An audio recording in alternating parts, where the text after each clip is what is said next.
20-20-20 rule, इसको follow करने से हम अपनी आईज की जो टीयर फिल्म है उसको मेंटेन कर सकते हैं और ये डिजिटल आई स्ट्रेन से बच सकते हैं। सुनने में ऐसा लगता है कि ये बहुत ही छोटी सी बात है, पर जिन सभी लोगों को ये समस्या होती है, ये 10 पॉइंटर्स फॉलो करने के बाद 1 ही महीने बाद उनमें इतना फर्क आता है, देन उनको समझ आता है कि ये छोटी बातें कितनी इंपॉर्टेंट है। कॉमनली इसको कहते हैं आंख आ गई थी, मेरी आंख लाल हो गई थी, या इंग्लिश में इसको हम कहते हैं कंजक्टिवाइटिस। ये भी एक चीज है जिसके बारे में हमें पता होना चाहिए, इसके सिम्टम्स। तो अगर ये हो गया, पहली बात घबराना नहीं है। जब हो गया, अगर शाम को हुआ, डॉक्टर के पास आप नहीं जा सकते हैं, समझ नहीं आ रहा है कि क्या करना है, तो आंखों पे गर्म सिकाई करिए, आंखों को वॉश कर लीजिए, अगले दिन सुबह डॉक्टर को दिखाइए कि कौन से ड्रॉप्स डालने हैं। कैटरेक्ट सर्जरी की ही तब जाती है जब आपको परेशानी हो रही है, कभी भी तब नहीं की जाती अगर डॉक्टर कहता है कि आपको कैटरेक्ट है और सर्जरी करनी है। ऐसा नहीं है, अगर आपको परेशानी हो रही है तो ही कैटरेक्ट सर्जरी की जाती है। डॉक्टर मैम आ गई है। ओम सभी को। हाँ जी, हाँ, थैंक यू। ओम सभी को। स्वागत है मैम आपका। महिला सभी को। महिला पतंजलि योग समिति द्वारका द्वारा ऑनलाइन निःशुल्क कक्षाएं रहती है हमारी। रोज योगाभ्यास और प्राणायाम होते हैं। इतवार को, संडे को विशेष सत्र रहता है, इसमें डॉक्टर साहब आते हैं जिनको जो विशेष हमें अलग अलग विषयों के बारे में, अलग अलग बीमारियों के बारे में हमें अवगत कराते हैं और हम सभी उनके बारे में समझ पाते हैं, अपने शरीर के बारे में। तो इस कड़ी में मैं स्वागत करती हूँ डॉक्टर साहब का। डॉक्टर शिल्पा तनेजा मित्तल, बहुत बहुत स्वागत है आपका हमारे बीच। हमारे आदरणीय शांता दीदी, गीता दीदी, सुषमा दीदी और बड़े वरिष्ठ अधिकारी रेगुलर आते हैं, उन सबका स्वागत करते हुए सभी साधकों का स्वागत करती हूँ। जो भी नए साधक हमारे साथ आए हैं वो हमारे साथ नियमित जुड़ सकते हैं, अपना नंबर देकर हमारे ग्रुप में आ सकते हैं। सुमन जी का बहुत बहुत स्वागत जी, सभी का स्वागत। और आगे के परिचय के लिए मैं अनिल जी से रिक्वेस्ट करूंगी कि डॉक्टर साहब का परिचय कराएं जी।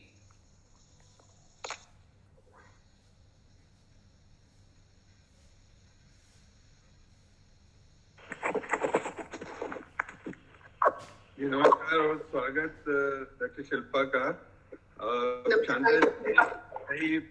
काफी समय से इस समूह के साथ जुड़ रही थी और उनका विशेष स्वागत भी इसलिए पिछली बार भी डॉक्टर मित्तल हमारे बीच में थे और उन्होंने हार्ट के बारे में जो जानकारी दी लोगों को बहुत अच्छी लगी। और शांता जी ने कहा था कि आप दोनों पति पत्नी समय निकाल कर इसके हमारे बीच में आएंगे और मैं देख रहा था आज काफी समय से आप जुड़ भी गए थे। जो आइस की बीमारियां हैं वो खास तौर से इसमें बहुत सीनियर सिटीजन्स हमारे साथ जुड़ते हैं, वरिष्ठ नागरिक, उनको प्राय ये बीमारी होती है और मैं पा रहा हूँ कि बहुत सारे लोग उससे काफी त्रस्त रहते हैं, उनको काफी परेशानियां होती हैं। और मैं तो चाहूंगा कि आगे भी आप समय निकालें तो कैटरेक्ट जैसी बीमारी जो कि प्राय इस आयु में हो जाती है, कभी उसके लिए भी आप समय निकाल कर आगे जब भी आपके पास समय उपलब्ध हो। मैं आपका परिचय पढ़ता तो आप सीनियर आई सर्जन तो हैं ही और बहुत सारे मेजर हॉस्पिटल्स में आप अपनी सर्विसेज दे रहे हैं, पर साथ ही आप प्लास्टिक सर्जन भी हैं। तो ये जानकर, ये कॉम्बिनेशन जानकर मुझे खुशी भी हुई, आश्चर्य भी हुआ। आप MBBS हैं, MS हैं और FICO, जो मैं समझता हूँ शायद फेशियल से संबंधित कोई डिग्री है, MEMS। तो काफी आप ने इस विषय में आपका ज्ञान, अनुभव, स्पेशलिटी है ही। मैं आपका पुनः स्वागत करता हूँ। और जो हमारे साधक हैं वो दो चीजें इसमें कर सकते हैं, करनी चाहिए। एक तो हम लोग कॉपी पेन या नोट पैड लेकर कुछ महत्वपूर्ण बातें जो डॉक्टर साहब बताए उसको हम नोट कर लें और साथ ही उस समय का उपयोग करते हुए हम लोग प्राणायाम कुछ करते रहे, अनुलोम विलोम या उसी तरह से कपाल भाती, हम अपने समय का उपयोग भी कर लें और बीच बीच में जो महत्वपूर्ण बातें होती हैं। तो सत्र जो विशेष व्याख्यान सत्र जिसके लिए इतने लोग जुड़े भी हैं, अभी भी मुझे 65 लोग दिखाई दे रहे हैं। तो हम लोग ये जो अपनी मेडिकल लिटरेसी कह सकते हैं, अपने शरीर के बारे में जानना और उपचार के बारे में जानना, इस सत्र में आपने समय दिया है। बहुत बहुत धन्यवाद। कृपया आप अपनी बात शुरू करें। प्रश्नोत्तर का कार्यक्रम दीप जी करें। धन्यवाद। मैं सबसे पहले धन्यवाद करना चाहूंगी अनिल शर्मा जी आपका। आपने मेरा स्वागत किया, धन्यवाद। खंड सहयोगक आपकी पत्नी सरोज शर्मा जी का और सह संयोजक दीप पंत जी का, जिन्होंने मुझे यह अवसर दिया कि आज सुबह के कार्यक्रम में आप सबके साथ जुड़ पाऊं। मेरा नाम डॉक्टर शिल्पा तनेजा मित्तल है। मैं आंखों की सर्जन हूं और मैं फेस की प्लास्टिक सर्जरी भी करती हूँ। तो मैंने आज के सेशन को यूजफुल बनाने के लिए थोड़ी सी चीजें एकत्रित करके एक स्लाइड में डाली हैं, ताकि थोड़ा सा विजुअल इम्पैक्ट भी आए और शायद मैं अपनी बात थोड़ा बेटर तरीके से आप सभी को समझा पाऊं।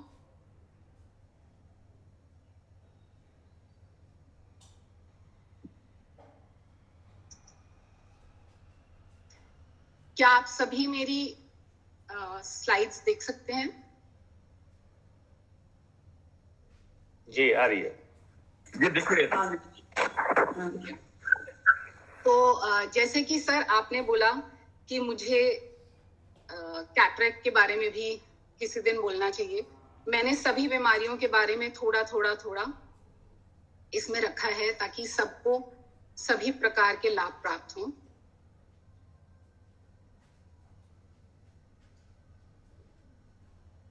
स्टार्ट करते हैं। तो ये एल्डरली कपल मॉर्निंग वॉक पे जा रहे थे। इनको हमारी योगा का लिंक मिला नहीं था, तो ये लोग वॉक पे गए और वहां पे एक फूल को देखते हुए, जो अंकल है उनको तो फूल ऐसा दिख रहा था, पर आंटी को ये फूल ऐसा दिख रहा था। तो ऐसा जब कभी हो, जब हमें कोई भी चीज इतनी क्लियर ना दिखाई दे, कोई भी चीज जो हम बहुत पहले देखते रहते हैं, जैसे कोई टमाटर, कोई कार। स्लाइड आगे नहीं बढ़ रही। या आपकी स्लाइड आगे नहीं बढ़ रही है। अच्छा जी, हम लोग अभी तक फर्स्ट स्लाइड पे ही थे। अभी आपको क्या दिखाई दे रहा है? अभी भी फर्स्ट स्लाइड ही दिख रहा है, कॉमन आई प्रॉब्लम्स। एक बार मैं फिर से स्टॉप करके फिर से स्टार्ट करती हूँ शेयर करना।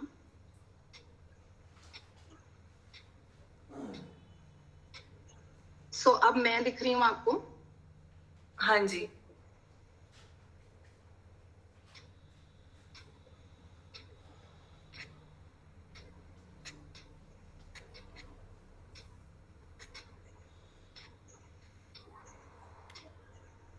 अब देख पा रहे हैं आप मेरी पहली स्लाइड फिर से?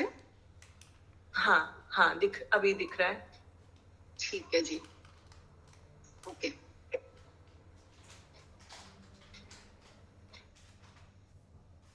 अब दिखाई दे रही है मैम? हाँ जी दिखाई दे हाँ आप सभी को मेरा नेक्स्ट स्लाइड दिखाई दे रहा है? हाँ जी, अभी वो कपल वाला स्लाइड दिख रहा है। ठीक है जी।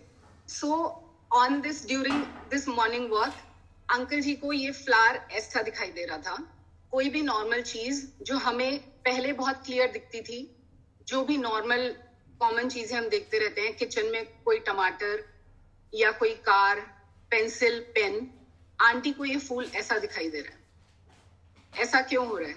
अगर हमें सब कुछ ऐसा दिखाई दे रहा है जैसे मैंने कोई ओपेक सी स्क्रीन लगा दी हो, तो ये कैटरैक्ट की निशानी होती है। हमें जो चीजें पहले ऐसे क्लियर दिखती थी और अब क्लियर नहीं दिख रही हैं। क्या मेरी स्लाइड्स अब आगे बढ़ रही हैं? हाँ जी यस मैम। गुड, ठीक है।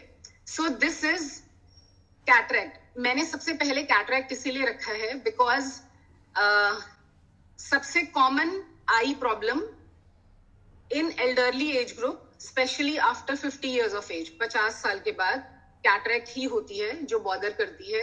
एंड कैटरैक्ट सर्जरी कराने से ही कैटरैक्ट की प्रॉब्लम ठीक हो सकती है। उसको पहचानना सबसे जरूरी है, इसलिए मैंने सबसे पहले ये स्लाइड रखी। कैटरैक्ट की सिर्फ यही एक लक्षण नहीं होता कि हमें चीजें धुंधली दिख रही हैं। कई बार हमें ब्लर्ड विजन दिखाई देती है, सारी नहीं, कुछ एरियाज में कुछ चीजें क्लियर दिखाई देती हैं, और धीरे धीरे विजन कम हो जाती है, हमारी जो देखने की क्षमता है वो कम हो जाती है। कई बार हमें सामने से आती हुई लाइटें आंख में चुभ रही होती हैं, रात में कम दिखना, और जो हमारा चश्मा है उसके नंबर फ्रीक्वेंटली चेंज होते रहना। मतलब किसी का 2 या 3 साल में एक बार नंबर चेंज हो रहा है तो कुछ नहीं होता, पर किसी का 3 महीने में नंबर चेंज हो रहा है, फिर से और 4 महीने में नंबर चेंज हो रहा है, इसका मतलब कैटरैक्ट आ रहा है। कई बार कैटरैक्ट जब बहुत ज्यादा हो जाता है और पक जाता है तो हमें सामने से देखने में भी आंख के अंदर ऐसे सफेद रंग का गोला दिखाई देता है, इसीलिए कैटरैक्ट को सफेद मोतियाबिंद कहा जाता है। तो ये कॉमन सिम्टम्स है। मुझे था कि मैं कॉमन लक्षण और सिम्टम्स पे फोकस करूं ताकि हम एज लेमैन समझ पाए कि हमें क्या हो रहा है, तो हमें एक आई स्पेशलिस्ट के पास जाना है।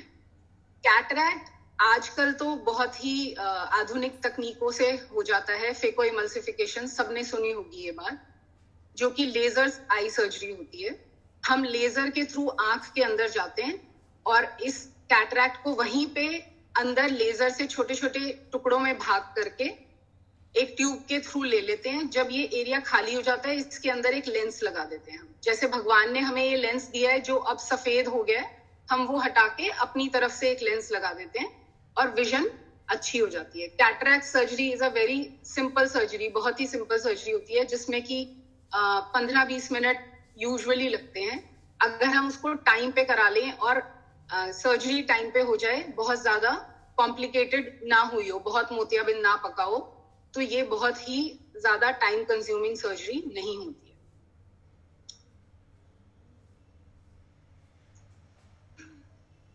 सो नेक्स्ट, पार्क में ये बच्चा दिखाई दिया जो खेल रहा था, वो अंकल को ऐसा दिखाई दे रहा था। अगेन आंटी को उस बच्चे के सामने कुछ ऐसे काले रंग के धब्बे दिखाई दे रहे थे। उन्होंने कहा कि ये क्या है, ये बच्चे के सामने क्या है, अंकल को उन्होंने बोला। अंकल ने कहा मुझे तो सब क्लियर दिख रहा है। तो ये क्या है? अगर ऐसे कुछ भी चीज देखते हुए आपको धुंधली है और साथ में ऐसे काले धब्बे दिखाई दे रहे हैं, इसका मतलब ये है कि हमारी आंख के अंदर कहीं पे छोटे छोटे ब्लीडिंग पॉइंट्स हैं। हमारा जो पर्दा होता है आंख का, जिसे हम रेटिना बोलते हैं, उसके अंदर छोटी छोटी ब्लड वेसल्स हैं जो फट गई हैं और उन्होंने ब्लड को लीक कर दिया है, जिसकी वजह से वो ब्लड हमें ब्लैक दिखाई देता है और चीजें हमें इस पिक्चर की तरह दिखाई देती है। ये कॉमन होता है डायबिटीज वाली आंखों में, उन लोगों में जिनमें डायबिटीज बहुत सालों से रह चुका है। ये हमारा नॉर्मल पर्दा है और ये वो पर्दा है जिसमें डायबिटीज अराउंड 15, 20, 25 साल से रह चुका है और कंट्रोल भी नहीं रहता है। अगर शुगर कंट्रोल में है, आपके शुगर लेवल्स, तब ऐसा नहीं होगा, पर अगर शुगर लेवल्स कंट्रोल में नहीं है, 200 के पार ही रहते हैं, HbA1c 9-10 के आसपास ही रहता है, तो ये चीज 15-20 साल के बाद नहीं, 5-6 साल के बाद भी हो सकती है। ये जो ब्लड लीक हुआ है उन स्पॉट्स की वजह से ये जो फोटोग्राफ है वो ऐसी दिखेगी। और हमें कभी भी ऐसे सिम्टम्स को इग्नोर नहीं करना है, ऐसे लक्षणों को ऐसे नहीं सोचना है कि कुछ दिन में ठीक हो जाएगा। हमें जाके दिखाना है, चेकअप कराना है, उसका जो भी ट्रीटमेंट पॉसिबल है वो कराना है। डायबिटिक रेटिनोपैथी या फिर हाइपरटेंसिव रेटिनोपैथी, सेकंड कॉमन बीमारी जो डायबिटीज के साथ होती है वो हाइपरटेंशन होती है। हाइपरटेंशन में भी हाई ब्लड प्रेशर की वजह से, उच्च रक्त दबाव की वजह से, जो कि नलियों में बहता है, ये जो छोटी छोटी नलियां हैं वो फट जाती हैं और ऐसा ब्लड पर्दे में आ जाता है, तो फिर से काले काले धब्बे दिखाई देते हैं हमें सामने वाली चीज के ऊपर। ये जैसे कि मैंने अभी कहा, डायबिटिक और हाइपरटेंसिव रेटिनोपैथी उन्हीं लोगों में होती है जिनको डायबिटीज और हाइपरटेंशन है। और ब्लर्ड और क्लाउडी विजन तो होती ही है। इसके लिए हमें करना क्या है? बीपी कंट्रोल में रखना है, शुगर कंट्रोल में रखना है, यही सबसे जरूरी बात है। हम कितनी भी दवाइयां कर लें, हम आंखों के विशेषज्ञ के पास जाके कितना भी ट्रीटमेंट कर लें, कुछ नहीं होगा। कितना भी लेजर करा लें, कुछ भी कर लें, अगर हमारा शुगर और बीपी लेवल कंट्रोल में नहीं है तो आंखें ठीक नहीं होने वाली हैं और ये जो डैमेज है ये परमानेंट होता है, ये विजन वापस नहीं आ सकती है। कई बार हाइपरटेंसिव रेटिनोपैथी बीपी बढ़ने से ऐसी वाली पिक्चर भी क्रिएट होती है जिसमें लोग बहुत घबरा जाते हैं, आंख के आगे की नली फट जाती है। जैसे मैंने अभी आपको एक फोटोग्राफ दिखाई यहाँ पे जिसमें पर्दे की नलियां फटी हुई हैं, आंख के आगे वाले हिस्से की नलियां फटने से ऐसा कुछ पिक्चर दिखाई देता है। ये इसके लिए हमें जाके दिखाना चाहिए, पर्दे की जांच भी करानी चाहिए कि ऐसा तो नहीं है कि पर्दे में कहीं साइड में कुछ ऐसा हो गया जो हमें ट्रीट करवाना है। ये जो बाहर की कंडीशन है वो बहुत ज्यादा मुश्किल नहीं है ट्रीट होने में और इससे घबराने की आवश्यकता भी नहीं होती। बस मेन हमें इसमें ये याद रखना है कि हमें अपना बीपी और शुगर कंट्रोल में रखना है। ये दोनों बहुत ही कॉमन बीमारियां होती हैं, कॉमन तो है परंतु लोग इनको बहुत ज्यादा लाइटली लेते हैं। सबको लगता है कि ये तो एक ऐसी चीज है जो होनी ही है, चलो ठीक है, अच्छा बीपी है, चलो ठीक है बीपी है। ऐसा नहीं है, हमें बीपी और शुगर को कंट्रोल में रखना है क्योंकि वो हमारे पूरे शरीर के ब्लड वेसल्स को अफेक्ट कर रहा है। और आंख एकमात्र ऐसा ऑर्गन है जिसके अंदर हम झांक के देख सकते हैं कि नलियों को क्या हो रहा है। ये सब कुछ हमारी बाकी शरीर के ऑर्गन्स की ब्लड वेसल्स में भी हो रहा होता है सिमिलरली, और उनको हम लेजर से ट्रीट नहीं कर सकते। और आंख बहुत ही सेंसिटिव एरिया होता है जिसमें अगर ब्लड वेसल्स लीक हुई, लेजर वगैरह हुआ कुछ भी, तो वो जो विजन लॉस और डैमेज है वो परमानेंट बन जाता है। तो ये 3 चीजें, cataract, hypertensive retinopathy, diabetic retinopathy, सबसे कॉमन होती हैं एल्डरली एज ग्रुप में। मैंने शुरू से किया था, मुझे लगा कि हमारे सबसे ज्यादा जो मान्यगण आज होंगे वो शायद उस एज ग्रुप में होंगे और नेक्स्ट जो होंगे वो इस एज ग्रुप के होंगे जिसमें कि हमें ऐसा लग रहा है कि हम कंफर्टेबल नहीं है। हम जब भी बैठे हैं हमारी आईज कंफर्टेबल नहीं है, आंखें बंद करने का मन कर रहा है, आंखों को ऐसे उस पे हाथ रख के बैठने का मन कर रहा है, ऐसे लग रहा है कि आंखें थकी हुई हैं। कोई हमें देख रहा है तो कह रहा है कि आपकी नींद पूरी नहीं हुई क्या, आप ऐसे थके हुए क्यों लग रहे हैं, सिर में दर्द रह रहा है। तो ये क्या है जो कि यूजुअली आजकल के यंग पॉपुलेशन में हम देख रहे हैं। ये जो सिम्टम्स हैं जिसमें ब्लर्ड विजन मतलब कि साइट का धुंधलापन होना, eye strain, headache, dry eyes, neck और शोल्डर पेन हो सकता है। ये all this is because of digital strain, because हमारा आजकल का डिजिटल जो भी एक्सपीरियंस है वो बहुत ज्यादा बढ़ गया। The hours we spend on phone, laptop, TV all together, ये सब पूरे दिन में बहुत बढ़ गए हैं। इसकी वजह से हम ये group of I and vision related problems, इसको हम डिजिटल विजन सिंड्रोम या फिर कंप्यूटर विजन सिंड्रोम कहते हैं। अच्छी बात ये है कि ये हमारे कंट्रोल में है। जैसे शुगर और बीपी ठीक रखने से रेटिनोपैथी नहीं होगी, वैसे ही कुछ चीजें फॉलो करने से ये नहीं होगा। वो सब क्या है आइए देखते हैं। तो हम ये कुछ पॉइंटर्स हैं, 9 पॉइंटर्स यहाँ और 10th ये रूल। ये 10 बातें याद रखने से हम अपनी इन परेशानियों से बच सकते हैं। पहला, हम रेगुलरली आई चेकअप कराएं कि ऐसा तो नहीं है कि हमारे पास नंबर हो गया है, चश्मे का नंबर आ गया है या चश्मे का नंबर बढ़ गया है या चेंज हो गया है। एंड स्पेशली किसी आई स्पेशलिस्ट के पास जाने के बाद हमें पता लग सकता है और हम एक टाइम पे ट्रीटमेंट शुरू कर सकते हैं। सो रेगुलर आई चेकिंग, आई एक्सरसाइजेस, आंखों को हर दिशा में घुमाना, एक बार बैठेंगे तो कम से कम 10 से 15 बार करना, और जो भी यौगिक एक्सरसाइजेस आप सभी को पता है मुझसे ज्यादा, वो बताना। मैं यूजुअली पेशेंट्स को कहती हूँ कि योगा करिए, और अगर आप किसी से सीख के कर सकते हैं, किसी के साथ कर सकते हैं, सामने कर सकते हैं, वो ज्यादा बेनिफिशियल रहता है। बिकॉज कई बार हम अकेले में होते हैं तो हम इतना सिंसियरिटी से नहीं करते हैं और उनको बहुत लाइटली लेके करते हैं। आई एक्सरसाइजेस इसलिए इंपॉर्टेंट है ताकि हम अपनी ब्लड सप्लाई को हर डायरेक्शन में बढ़ा पाएं और आई की मूवमेंट्स को प्रॉपर रख सकें। थर्ड, हम जब भी कुछ काम कर रहे हैं प्रॉपर लाइटनिंग होना। तो रात को लाइट बंद करके टीवी देखना, उससे आईज बहुत ज्यादा इम्पैक्ट होती है, बहुत ज्यादा खराब होती है। अगर हम फोन पे काम कर रहे हैं या लैपटॉप पे काम कर रहे हैं या टीवी देख रहे हैं तो आसपास की जो लाइटनिंग है वो प्रॉपर होनी चाहिए। आपका जो भी स्क्रीन है वो क्लीन होना, एक प्रॉपर डिस्टेंस होना, लैपटॉप पे अराउंड 1.5 फीट, अगर हम टीवी देख रहे हैं तो अराउंड 1.5 मीटर्स, 2 मीटर्स, इतना मिनिमम डिस्टेंस होना, that is also very important, ताकि हमारी आईज जो है वो अननेसेसरली कन्वर्ज नहीं कर रही है, उनको बहुत ज्यादा मेहनत नहीं करनी पड़ रही है कोई भी चीज को ग्लेयर रिडक्शन मतलब कि जो भी स्क्रीन हम देख रहे हैं उसके अंदर से बहुत ज्यादा लाइट नहीं आ रही है, जो हमारी आंखों पे, हमारे आंखों के पर्दे पे सीधा डल रही है। आजकल बहुत ज्यादा कॉमन हो गए हैं ब्लू लाइट फिल्टर्स। हर ग्लास में हम ब्लू कट ग्लासेस लगवाना चाहते हैं। यस, वो बेनिफिशियल होते हैं, ब्लू लाइट को रोकते हैं, which is actually damaging the retina and the blood vessels of our retina. Then next, अगर आपको ठीक से कोई चीज नहीं दिखाई दे रही है तो उसको देखने के लिए स्ट्रेन ना करें, फॉन्ट का साइज बढ़ा लें। जैसे फोन पे आप कर सकते हैं, लैपटॉप पे कर सकते हैं। फॉन्ट का साइज बढ़ाने से आईज नहीं थकेंगी।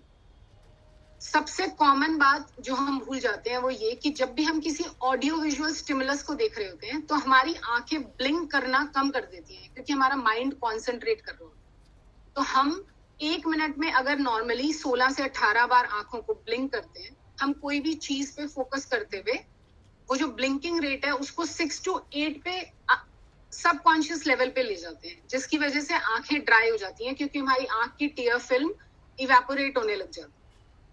इसकी वजह से बहुत ज्यादा ड्राइनेस और फिर उससे स्ट्रेन और हेडेक होता है। तो अगर हम ये सिंपल सी चीज फ्रीक्वेंट ब्लिंकिंग को याद रखें तो हम बहुत ज्यादा बच सकते हैं इस आई स्ट्रेन से। नेक्स्ट, बहुत सारे लोगों को चश्मे का नंबर होता है पर वह चश्मा लगाना नहीं चाहते हैं, इसीलिए वह चश्मा नहीं लगाते। इसकी वजह से हेडेक होता है। तो ये 9 बातें। And next is 20-20-20 rule. तो हम इसको ऐसा क्यों कहते हैं? जब भी आप काम कर रहे हैं किसी भी डिजिटल स्क्रीन पे तो 20 सेकंड का ब्रेक लेना है हर 20 मिनट बाद। 20 मिनट के काम करने के बाद 20 सेकंड का ब्रेक लेना है, जिसमें ऐसा नहीं है कि लैपटॉप पे काम कर रहे हैं तो ब्रेक लेने के लिए फोन देख लिया, 20 सेकंड अब हम फोन देख रहे हैं। ये नहीं, स्क्रीन से हमें ब्रेक लेना है, जिसमें हमें दूर देखना है और पास का कोई काम नहीं करना। दूर देखते हुए आप कुछ भी कर सकते हैं, आप किसी से फोन पे बात कर सकते हैं आपको करना है तो, पर 20 सेकंड हमें स्क्रीन नहीं देखनी है। So this is 20-20-20 rule. इसको फॉलो करने से हम अपनी आईज की जो टीयर फिल्म है उसको मेंटेन कर सकते हैं और ये डिजिटल आई स्ट्रेन से बच सकते हैं। सुनने में ऐसा लगता है कि ये बहुत ही छोटी सी बात है, पर जिन सभी लोगों को ये समस्या होती है, ये 10 पॉइंटर्स फॉलो करने के बाद 1 ही महीने बाद उनमें इतना फर्क आता है, देन उनको समझ आता है कि ये छोटी बातें कितनी इंपॉर्टेंट है। स्पेशली लैपटॉप पे काम करते हुए अ प्रॉपर डिस्टेंस, आपका जो चेयर का हाइट है अकॉर्डिंग टू लैपटॉप, ये सब अर्गोनॉमिकली सेट होना चाहिए। ऐसा नहीं होना चाहिए कि लैपटॉप इज वेरी हाई और वेरी लो। आपकी रिस्ट की पोजीशन, आईज का जो एंगल होता है towards the laptop, that also matters, so that dry eyes नहीं हो रहे। सो नेक्स्ट, मुझे लगा it will be good to touch upon children.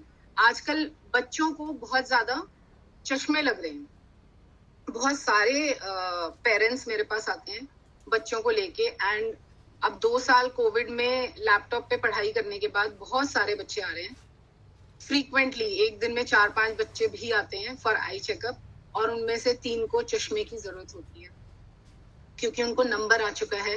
Because entertainment phone या टीवी पे है, बाहर पार्क में नहीं जाते हैं। पढ़ाई लैपटॉप पे है, स्क्रीन पे। अगेन, बहुत सारे लोगों के पास घर में 1 या 2 ही लैपटॉप है। इतने लैपटॉप नहीं है कि हर कोई यूज कर पाए, तो बच्चा स्कूल भी अपना फोन पे कर रहा है। तो ये बातें हैं जिनसे बच्चों को चश्मे बहुत लग रहे हैं। इसमें हमें ये समझना है कि जब भी हमें अपने बच्चों को कुछ देना है तो वो स्क्रीन बिग होनी चाहिए। टीवी अच्छा है लैपटॉप से, लैपटॉप अच्छा है फोन से। अगर हम अपने टीवी को कनेक्ट कर सकते हैं स्कूल के लिए, सिंक करते हैं स्कूल के लिए, एंड बच्चा टीवी पे पढ़ाई कर रहा है, दैट इज बेस्ट। जितनी बड़ी स्क्रीन है उतना अच्छा है। नहीं कर पा रहा तो लैपटॉप पे हम बच्चे को दें जो भी क्लासेस करनी है। अब तो खैर बहुत सारे ही स्कूल ऑफलाइन हो चुके हैं, बहुत ही कम ऑप्शनल चीजें हैं जो लैपटॉप पे होती हैं, बट जो 2 साल में पिछले इम्पैक्ट हुआ है उसकी वजह से काफी बच्चों को अब चश्मे लग गए हैं। सेकेंडली, उस जनरेशन को अब हैबिट हो गई है कि उनको स्क्रीन चाहिए ही चाहिए। एंटरटेनमेंट करना है तो स्क्रीन चाहिए। इस चीज से हमें उन बच्चों को बाहर निकालना है, हमें उनके साथ टाइम स्पेंड करना है, ताकि हम उनको ये समझा सकें कि फोन के अलावा भी चीजें हैं जिनमें हम इंडल्ज होके अपने माइंड को रिलैक्स कर सकते हैं, और पार्क में जाने की हमें आदत उनको बनानी चाहिए। अगर चश्मे का नंबर है तो चश्मा जरूर लगाना है। स्पेशली ये जो आई फॉर्मिंग ईयर्स हैं, उसमें ऐसा नहीं है कि कई बार कहीं से सुन लिया कि अरे बड़ा हो जाएगा तो धीरे धीरे नंबर हट जाएगा, इतने छोटे से बच्चे को चश्मा क्या लगाना, अभी 2 साल का ही तो है, अभी 3 साल का ही तो है, अभी 5 साल का ही तो है। ऐसा नहीं होता। अगर चश्मे का नंबर है तो चश्मा लगाना ही लगाना है हमें, क्योंकि बच्चे की जो नजर है वो नहीं बन रही है अगर हमने उसको चश्मा नहीं दिया, क्योंकि दिमाग को और आईज को वह चीज उतनी क्लियर नहीं दिखाई दे रही है जितनी देनी चाहिए, और बच्चे का जो वर्ल्ड है वो उतना ही लिमिट में रह जाता है जितना उसको दिखाई दे रहा है, और उसको लगता है कि जैसा दिख रहा है वही नॉर्मल है। ब्रेन को फाइनली ऐसा ब्रेन अपने आप को अडेप्ट कर लेता है कि यही नॉर्मल है।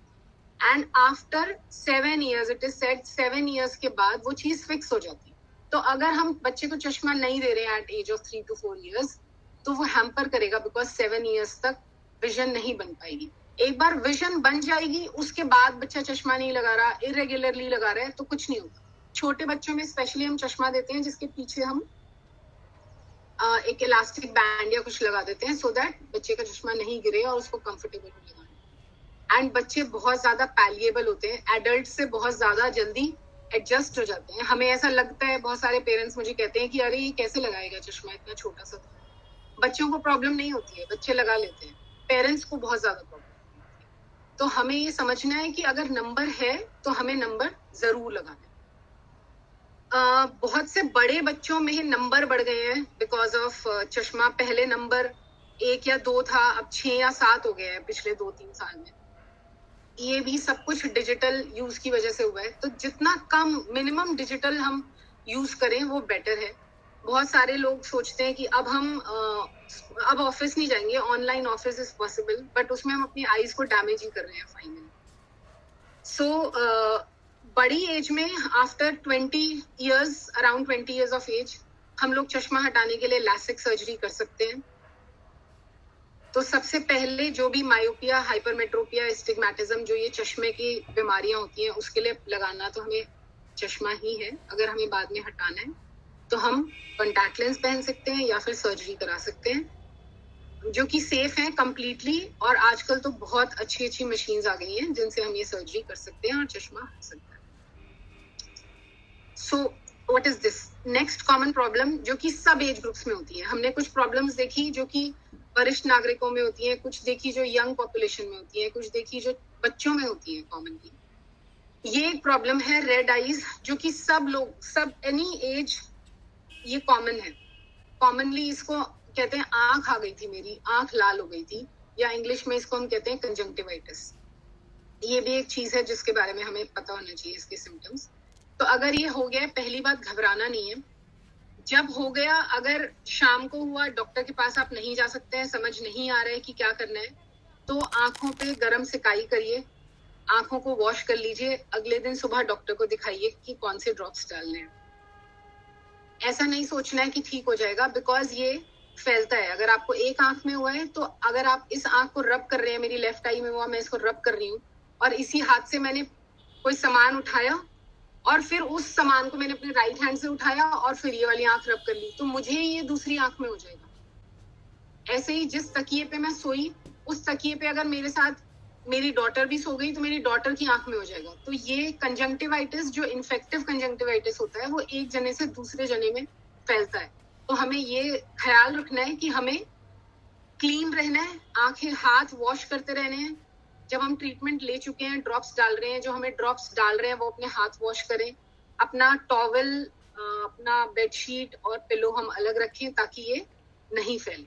तो रेड आई या पिंक आई, जो कि कॉमन होती है कंजंक्टिवाइटिस, बाहर धूल मिट्टी के कारण ये कॉमनली हो जाता है, जो हमारी आंख में आ जाती है।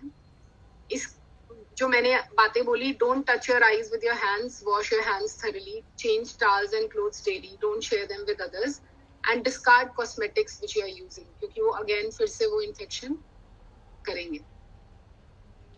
ये एक अलग टाइप का इन्फेक्शन है जो कि बहुत कॉमन होता है, आनी आना इसको हिंदी में यूजुअली लोग कहते हैं। ये चीज अलग है, ये चीज अलग है, ट्रीटमेंट थोड़ा सा फर्क होता है, पर ये भी जब आ जाए, सबसे पहले हमें गर्म सिकाई शुरू करनी है और एंटीबायोटिक आई ड्रॉप्स चाहिए। तो हम जब तक नहीं दिखा पा रहे गर्म सिकाई करें, और जब दिखा दें उसके बाद वैसा ट्रीटमेंट फॉलो करें जैसे हमारे नेत्र विशेषज्ञ हमें कह रहे हैं, गाइड कर रहे हैं। ये स्टाई, दिस इज स्टाई, ये थोड़ा इजी टू हील है, अराउंड 10 डेज लेता है जाने में। कलेजियन हीट इन्फेक्शन होते हैं, एक बार हो गए रह जाते हैं, 1-1.5 महीना लगाते हैं ठीक होने में, और रिलीजियस ट्रीटमेंट मांगते हैं, बट ठीक हो जाते हैं। सो अगर कलेजियंस ठीक नहीं होते हैं तो हम इसको अंदर की तरफ से जाके रिमूव भी करते हैं। ये क्या है? हमने देखा सबसे पहले एक फूल था जो हमें पूरा धुंधला दिख रहा था। नेक्स्ट हमने देखा बच्चा जो धुंधला दिख रहा था उस पे काले काले धब्बे थे। ये ऐसा विजन भी होता है बहुत लोगों को कि गाड़ी में जा रहे हैं, सब क्लियर दिख रहा है, ड्राइव कर पा रहे हैं, पर सडनली धीरे धीरे ऐसा विजन हो गया कि सब धुंधला है, सिर्फ सेंट्रल विजन क्लियर है और आसपास का कुछ नहीं दिख रहा है। हमारी विजन नैरो हो गई है, आसपास का हमें कुछ नहीं दिख रहा। ये चीज जब हो जाती है, ये बहुत कॉमन लक्षण होता है काले मोतिया का, जिसको हम, एक सफेद मोतिया हुआ कैटरैक्ट, ये होता है काला मोतिया जिसमें विजन हमारी आसपास की नैरो डाउन हो जाती है, इसको हम ग्लोकोमा कहते हैं। पर ये जो सिम्टम है ये बहुत अर्ली सिम्टम नहीं है, ऐसा नहीं है कि हम वेट करते रहेंगे कि हमें ये हो और ये यानी कि ये ग्लोकोमा है। अगर ऐसा हो रहा है मतलब एडवांस्ड सिम्टम है ये ग्लोकोमा का। ग्लोकोमा अर्ली स्टेजेस में तो रेगुलर आई चेकअप से ही पता चलता है। तो ग्लोकोमा में आंख के अंदर का जो प्रेशर है वो बढ़ जाता है for many different multiple reasons. आंख के अंदर का प्रेशर बढ़ने से ये जो आंख की आउटर कवरिंग है इस पे प्रेशर पड़ता है, और हमारी जो ये नस है आंख की और जो पर्दा है उस पे दबाव पड़ता है, इनकी ब्लड सप्लाई रुकती है, और जो ये नर्व्स हमें हमारे सिग्नल आंख से ब्रेन में ले जा रहे हैं वो नर्व्स दब के सिग्नल देना रोक देती हैं, इसीलिए विजन भी कम हो जाती है और विजन कुछ ऐसी हो जाती है। इसका ट्रीटमेंट सारा मेडिकल आई ड्रॉप से होता है इनिशियली, सर्जरी बहुत लेटर स्टेजेस में होती है, और अगर ये है तो हमें ट्रीटमेंट छोड़ना नहीं है, जिंदगी भर उसे चलाना है।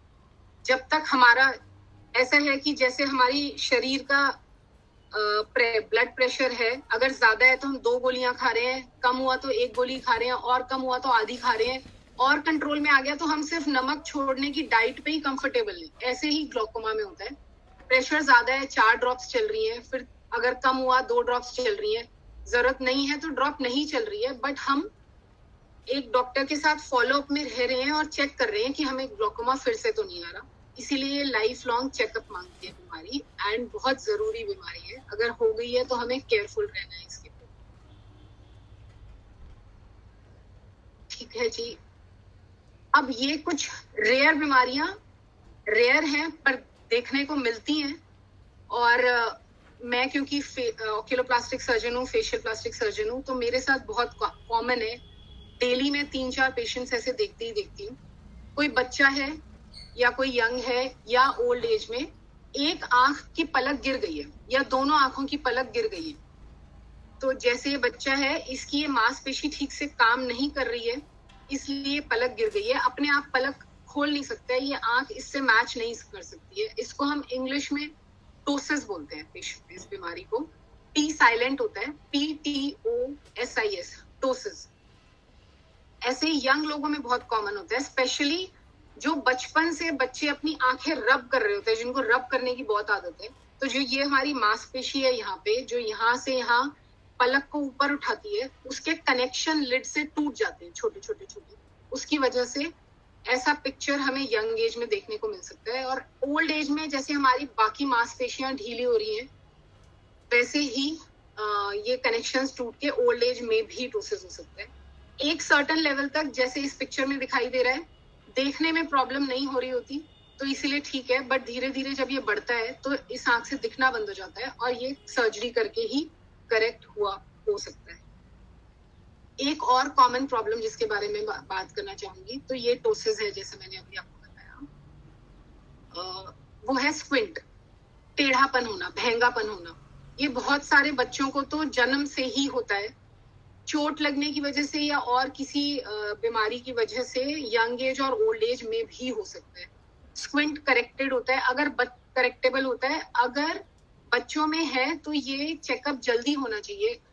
बहुत सारे जो दूर दराज के इलाके होते हैं, स्पेशली गांव से जो पेशेंट्स आते हैं, कई बार वो लोग बच्चे को लेके आते हैं अराउंड 10-11 साल पे, और आके ये कहते हैं कि भाई हमारे डॉक्टर ने हमें कहा था कि बच्चा बड़ा होगा तो धीरे धीरे अपने आप करेक्ट हो जाएगा और आंख बीच में आ जाएगी, आपको चिंता करने की जरूरत नहीं। ऐसा नहीं होता। स्क्विंट अगर है, अगर टेढ़ापन है, तो वो जिस एज पे आपको दिख रहा है उसी एज पे डॉक्टर को दिखाना है और उसका ट्रीटमेंट शुरू करना है। जैसे मैंने पहले समझाया था, अगर ये ढेंगापन एक आंख में है तो ये जो आंख है इस बच्चे की वो सीधा नहीं देख रही है, इसलिए उसकी विजन नहीं बन पा रही है, और बाद में हम कोशिश करें भी तो ये टेढ़ापन ठीक नहीं हो सकता। तो स्क्विंट है तो ट्रीटमेंट जल्दी हमें कराना है, उसको इग्नोर नहीं करना है। कई बच्चों को दोनों आंखों में भी होता है और सर्जरी से या कई बार चश्मे से भी ये स्क्विंट ठीक हो सकता है। एक्चुअली बच्चों में ये मेंटल हेल्थ को भी अफेक्ट करता है। अगर किसी को स्क्विंट है और वो बच्चा स्कूल में जा रहा है, बच्चे उनके फ्रेंड्स बच्चे से पूछ रहे हैं कि क्या हुआ, आपकी आंख में क्या हो रहा है, ये तुझे क्या है, तो वो अंडर कॉन्फिडेंट हो जाता है धीरे धीरे धीरे, और जो वो प्रोग्रेसिव बिल्डिंग अप ईयर्स है बच्चे के, उसमें ही उसको ये इंफीरियोरिटी कॉम्प्लेक्स आ जाता है कि मैं ठीक नहीं हूँ और मैं नॉर्मल नहीं हूँ। तो इसीलिए स्क्विंट को हमें बहुत मल्टीपल रीजंस की वजह से बचपन में ही ठीक कराना चाहिए। ज्यादा समय ना लेते हुए इसी के साथ मैं ये कॉमन कुछ चीजें थी जो मैं बताना चाहूंगी, और इसी के साथ मैं आप सभी का फिर से धन्यवाद देना चाहूंगी। आप सबने मुझे इतना पेशेंटली सुना। अभी भी कुछ आप मेरा नंबर और ईमेल आईडी लिख सकते हैं अगर कुछ बाद में बात करना चाहते हैं तो, और मैं क्वेश्चन आंसर्स प्रश्न उत्तर सेशन के लिए तैयार हूँ। आप मेरे से पूछ सकते हैं कुछ पूछना है तो। धन्यवाद। थैंक यू, बहुत बहुत धन्यवाद आपका क्वेश्चन के लिए। हाँ सर, आप बताइए सर। मेरा एक प्रश्न ये था, मोतियाबिंद जब होता है तो एक आंख में अपन ने मोतियाबिंद का ऑपरेशन करा लिया और दूसरी आंख जब डॉक्टर को अपन ने चेक कराई तो वो कहते हैं दूसरी का भी 3 दिन बाद, मतलब 10 दिन बाद कर देंगे। अब जब अपन दूसरे डॉक्टर को दिखाते हैं तो वो कहता है अभी आपका इसमें 2% या 3% मोतियाबिंद है, तो ऐसी पोजीशन आपको दूसरी आंख का ऑपरेशन करा लेना चाहिए या नहीं? अगर एक आंख दूर से हाँ जी सर। जी बताइए। तो अगर एक आंख में कैटरैक्ट सर्जरी हो गई है तो यूजुअली हमारी दोनों आंख, ऐसा नहीं है कि एक आंख में कैटरैक्ट आया तो दूसरे में आएगा ही आएगा, पर एज रिलेटेड जो कैटरैक्ट होते हैं वो यूजुअली दोनों आंख में सिमिलर चल रहे होते हैं। अगर एक आंख में कैटरैक्ट सर्जरी हुई है तो इसका मतलब दूसरी आंख में कैटरैक्ट होगा, ऐसा नहीं है कि नहीं हो सकता। ये सिर्फ जजमेंटल इश्यूज होते हैं कि किसी डॉक्टर को लग रहा है कि अरे अभी तो 6 महीने 1 साल और वेट कर सकते हैं, किसी डॉक्टर को लग रहा है कि नहीं अभी करा लेना चाहिए और वेट करने की जरूरत नहीं है। ये सिर्फ ये वाला फर्क होता है। जी मैं तो कह रहे हैं जो रिटायर्ड डॉक्टर हैं आंखों के हॉस्पिटल उनसे आंख में ऑपरेशन कराने की आवश्यकता नहीं है। जैसे मेरा एक मित्र है, ये कह रहा है कि रिटायरमेंट के बाद आपको अभी कराने की आवश्यकता नहीं, लेकिन जिस डॉक्टर ने ऑपरेशन करा वो कह रहा है कि आप तो कल ही जाओ, तो कल ही करा लो। तो ऐसे में दुविधा जो है, और अपने को दिखाई सही दे रहा है, जो अपने दोनों आंखों से दूर का भी दिख रहा है, पास का भी दिख रहा है, ऐसी समय क्या करती है? अगर आपको दिखाई ठीक दे रहा है फिर तो कैटरैक्ट सर्जरी नहीं करानी है। कैटरैक्ट सर्जरी बिल्कुल नीड बेस्ड सर्जरी होती है, अर्जेंट सर्जरी नहीं होती। कैटरैक्ट सर्जरी की ही तब जाती है जब आपको परेशानी हो रही है, कभी भी तब नहीं की जाती अगर डॉक्टर कहता है कि आपको कैटरैक्ट है और सर्जरी करानी है। ऐसा नहीं है, अगर आपको परेशानी हो रही है तो ही कैटरैक्ट सर्जरी की जाती है। ये तो फर्स्ट पॉइंट है ही है। जी मैम, जो आंखों की पलकों के मसल से हो दुविधा वाला पॉइंट था, ये आज आपने दूर कर दिया, इसके लिए धन्यवाद। दूसरा जो है, जो आंखों की एक्सरसाइज अपन करते हैं तो ये कितनी देर तक अपने को करना चाहिए? मतलब इसका 2 मिनट, 4 मिनट, 5 मिनट, ऐसा मेरा पूछना है। क्योंकि जो एक्सरसाइज करते हैं अपन, जो मिनिमम टाइम एक बार जब बैठने हैं तो 5 मिनट करना है मिनिमम। मैक्सिमम करने का कोई लिमिट नहीं है और कोई साइड इफेक्ट या हार्म नहीं है जी। मैक्सिमम आप कितना भी कर सकते हैं, मिनिमम 5 मिनट करना ही है, और दिन में 2-3 बार कर लीजिए। जी मैम, जो मसल से हो जाते हैं तो वो किस कारण से हो जाते हैं? आंखों के अंदर पूछ रहे हैं? ऊपर पलक पे। तो जैसे हमारे बाकी स्किन पे मोल्स या स्किन टैग होते हैं, वैसे आंख की स्किन पे भी स्किन के मोल्स हो जाते हैं एज के साथ। अच्छा अच्छा, तो उससे कोई दिक्कत वाली बात तो नहीं है? कोई दिक्कत धन्यवाद, बस धन्यवाद। उनको अगर परेशानी दे रहे हैं, अगर कई लोगों के यहाँ पे सामने विजन में आ रहे होते हैं तो उनको हटवा देना चाहिए। और क्योंकि कई जो वॉट्स होते हैं, मोल्स और वॉट्स डिफरेंट होते हैं, बट वॉट्स वायरल वॉट्स होते हैं, तो वो स्प्रेड भी हो सकते हैं। जैसे एक हुआ फिर दूसरा हो गया, तीसरा हो गया। नहीं तो जैसे मेरी यहाँ तक, मेरी यहाँ से लेके यहाँ तक ये मसल से हो जाते हैं, ये ठीक है। मांस जैसा हो जाता है यहाँ। एक्चुअली मुझे आपकी आई इतनी क्लियर नहीं दिख रही है, आप मेरा नंबर ले लीजिएगा तो अब हम बात कर सकते हैं। मुझे आपकी आई अभी नॉर्मली लग रही है, अच्छा अच्छा जी, बिकॉज फोटोग्राफ शायद बहुत छोटा है इसलिए। अच्छा अच्छा जी। हेलो, ओम मैम, ओम नमस्कार। नमस्कार। मेरा नाम नितिन माथुर है। हाँ जी। मेरे को अभी लगभग 2-3 महीने से जैसे मैं हल्का सा आंख में ऐसे कर लेता हूँ तो मेरे लाली आ जाती थी। डॉक्टर ने मैं 2 बार दिखाया, डॉक्टर एन.के. गुप्ता है, कैंट में भी बैठते हैं, आप शायद जानते भी होंगे, जनकपुरी में है, काफी सीनियर है, उनको दिखाया भी मैंने। तो उन्होंने बोला नितिन जी आपने आंखें रगड़ ली। पहले बीपी, उन्होंने कहा कि बीपी मेरे को है, लेकिन बीपी 120-125 योगा करने से 1-1.5 साल से जुड़ा हूँ तो मेरे को नहीं है। तो अभी क्या है कि मैं बीपी की दवा तो खाता हूँ, रेगुलरली खाता हूँ, ऐसा नहीं है कि मैं बीपी की दवा छोड़ दी है मैंने, या मतलब पावर उसकी बहुत कम हो गई है, वो करता हूँ मैं। अभी क्या है, कभी भी मेरी आंख ना लाल हो जाती है, जैसा वो कहते हैं रगड़ने से हो जाती है। तो अभी मेरे ये आई ड्रॉप डालता हूँ मैं, इसलिए आपको दिखाने के लिए भी लाया था उठ के। तो ये आई ड्रॉप डालने से मेरे को रिलीफ हो जाता है, लाली कम हो जाती है मेरी आंख की। फिर बीच में बहुत ज्यादा उन्होंने कहा 15 डेज आप रेगुलरली, जब मैं 2 दिन भी डालता हूँ तो मेरे को आराम आ जाता है। अभी मैं 4-5 दिन से फील कर रहा हूँ कि जैसे अभी मैं मोबाइल देख रहा हूँ, आप लोगों के नाम शिल्पा ये सारे अच्छे आ रहे हैं, ऊपर मेरे को टाइम आ रहा है 7-10, तो वो बहुत क्लियर नहीं दिख रहा, हल्का सा ऐसा लगता है कि कुछ धुंधला सा हो रहा है। मैं चश्मा लगाता हूँ कई बार कंप्यूटर यूज करने में, लैपटॉप पे, लेकिन मतलब अब हल्का सा कुछ ऐसा लग रहा है मुझे 4-5 दिन से कि मुझे कुछ हल्का दिखाई, देखने में कुछ प्रॉब्लम हो रही है। नितिन जी, मैं कॉमन पोडियम पे आपकी उम्र जान सकती हूँ?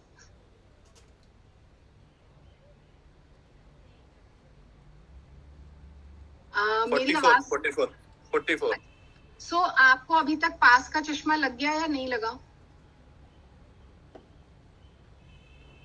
आप म्यूट पे हैं सर, आपकी आवाज। कोविड के टाइम पे मेरी आंखें पहले वैसे लाल हो गई थी, फिर मैंने दिखाया था तो उसमें एक चश्मा बनवाया मैंने, मतलब इनिशियल 0.5 का ही बना है, तो उससे मुझे काफी अच्छा दिखाई देता है। अभी चश्मा लगा लूंगा तो मुझे देखने बहुत अच्छा दिखने लग जाएगा। बिल्कुल। तो नितिन जी, बहुत अच्छा लेकिन ये है कि बाद में कई बार क्या होता है कि मैं जैसे बगैर चश्मे के अभी देख रहा हूँ तो मुझे अपने मोबाइल की लाइट ज्यादा तेज करनी पड़ती है और सब कुछ काफी तेज करना पड़ता है। तो अब मैं जैसे बहुत अच्छा देख पा रहा हूँ, अभी मेरे को टाइम भी बहुत अच्छा दिख रहा है, 7:12 हो गए, सभी के नाम बहुत अच्छे दिखाई दे रहे हैं, सब कुछ बहुत अच्छा दिखाई दे रहा है, कोई प्रॉब्लम नहीं। इस प्रॉब्लम का सोल्यूशन आपको खुद ही पता है। एक्चुअली ये प्रेस बायोपिया कहते हैं इसे हम, विच कम्स एट 40। ये हम सबको भगवान ने 40 इयर्स पे गिफ्ट दिया है, प्रेस बायोपिया, वो आना ही आना है। व्हेन यू टर्न 40, पास का चश्मा सबको लगता है।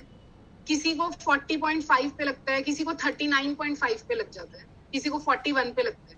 कई लोग मैनेज करते रहते हैं कि भाई चश्मा नहीं भी पहना, बहुत स्मॉल चीजें नहीं दिख रही, जैसे आपको टाइम नहीं दिख रहा, बाकी सब दिख रहा है, तो आप बहुत अच्छा दिख रहा है। अभी चश्मा लगाया मैंने, बहुत अच्छा दिख रहा है। तो सर बस ये प्रेस बायोपिया की कंडीशन है, इसमें चश्मा पहनना होता है। लेकिन अभी मैं क्या करता हूँ, हल्का सा मैंने अगर इसमें करा, मेरे को जलन सी मचती है आंखों में, हल्का सा भी मैंने किया, फिर अगर मैं ये आई ड्रॉप डालता हूँ तो इससे मुझे जो है एकदम रिलीफ आ जाता है और कोई ऐसी खुजली सी नहीं महसूस होती है। बिल्कुल। तो ये आपको एलर्जिक कंजंक्टिवाइटिस है जिसकी वजह से आंख लाल हो जाती है, और ये इन्फेक्टिव नहीं है, वो उन्होंने चेक किया होगा, इसीलिए आपको ये ड्रॉप दिए। ये आई प्रेशर वगैरह भी उन्होंने चेक किया, सब कुछ चेक किया उन्होंने। इस ड्रॉप का कोई साइड इफेक्ट नहीं है, ये ड्रॉप आप यूज कर सकते हैं, और ऐसा भी नहीं है कि इस ड्रॉप का कोई कोर्स है कि भाई 2 हफ्ते करना ही करना है, बीच में छोड़ दिया तो क्यों छोड़ दिया, ऐसा कुछ नहीं है। आपको जब डालने की जरूरत पड़ रही है डालिए। इसके साथ आई वुड सजेस्ट कि अगर आप कोल्ड कंप्रेसेस करेंगे तो आपको हेल्प मिलेगी। कोल्ड कंप्रेसेस मतलब बर्फ लेके हैंकी में रख के उसको लगाना, या फिर सबसे इजी होता है किसी रुमाल को गीला करके निचोड़ के फ्रीजर में रख दीजिए, ठंडा हो जाएगा तो उसको आंख पे लगा लीजिए, उससे ये आपकी प्रॉब्लम सॉल्व हो जाएगी, नहीं होगा ऐसा बार बार। और पास का क्लियर देख लीजिए, कुछ इतना ही लगाने, पास का भी दूर का भी बहुत क्लियर दिखाई देता है। कुछ लोगों ने हाथ खड़े किए हुए, प्रतिभा जी और राजेंद्र जी ने काफी देर से हाथ खड़ा किया। राजेंद्र जी आप अपना प्रश्न पूछिए। ओम और नमस्ते डॉक्टर साहब। नमस्कार। नमस्कार। सभी लोग आपका लेक्चर था, सबसे पहले मैं आपका धन्यवाद करना चाहूंगी। मुझे ये पूछना है कि कई बार आईज की जो आईलिड्स होती है वहां पर हमारे वाइट पाउडर जैसा आ जाता है, जैसे डैंड्रफ होती है ना, ऐसे जो हमारी पलके होती है उनपे वाइट आ जाता है, पाउडरी सा वो, तो उसका क्या रीजन है और उसको कैसे क्योर कर सकते हैं? Thank you sir. तो ये भी एक चीज थी, मैंने इसकी स्लाइड बनाई थी, मैंने उसे हटा दिया, मुझे लगा बहुत ज्यादा मैं डिटेल। सॉरी, आपका म्यूट हो गया। म्यूट हो गया शिल्पा जी, म्यूट हो गया। हाँ जी, मैंने अनम्यूट कर लिया, शायद किसी और ने कर दिया होगा मुझे, बिकॉज ओके। सो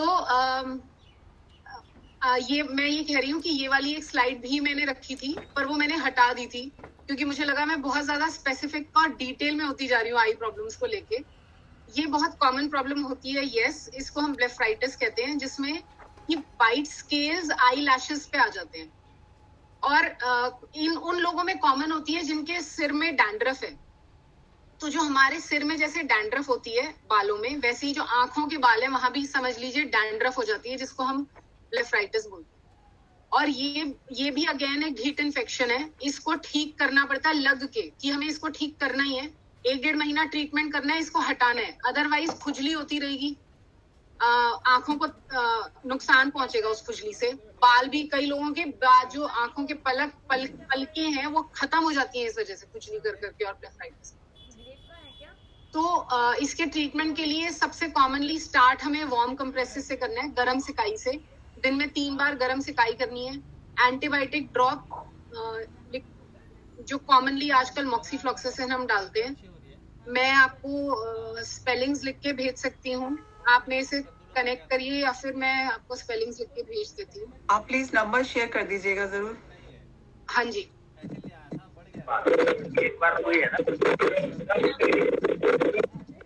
तो और एक अपॉइंटमेंट है जो रात को लगानी है, सो आई थिंक हम फोन पे कनेक्ट करके बताएंगे, बिकॉज बहुत स्पेसिफिक हो जाएगा, ये समझाना भी होगा मुझे। जी डॉक्टर साहब जी।